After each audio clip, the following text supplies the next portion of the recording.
I first read The Hobbit probably at the advice of my second grade teacher.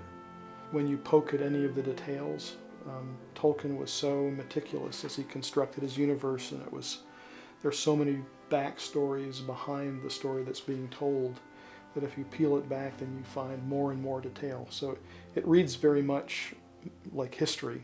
Our family has an addiction to collection, such that whenever we have one thing and add one more like it, then it starts accumulating. It's a way to be able to have a visual reminder of not just the characters, but scenes and emotions and realities that were in the book. One of my most memorable incidents as a Lord of the Rings fan was a little accident we had.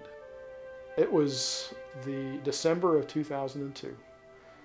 The Two Towers had just opened, and our family hosted a party. We did the party, and then we were all going to dress up in costume.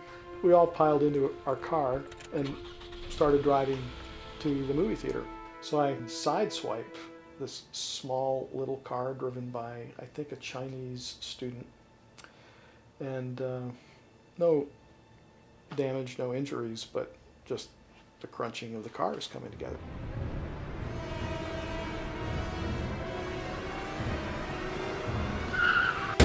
And I'm in complete Hobbit costume with ears and big Hobbit feet and a Hobbit cloak.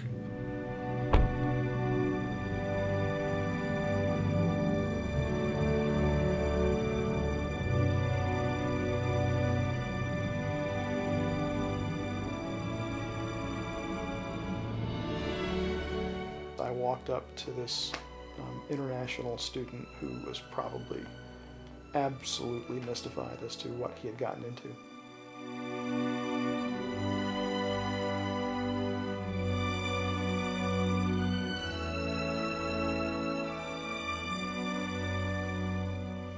I couldn't believe that all of our best laid plans were all of a sudden unraveling. We had bought tickets weeks ahead of time.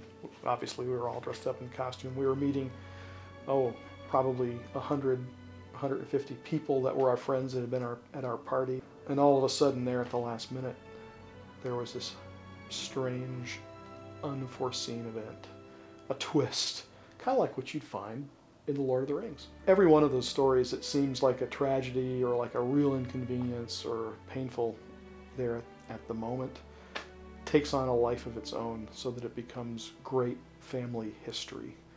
They say that comedy is just tragedy with distance. So at the time, it felt like a tragedy, but looking back, it was just one of those great classic family stories.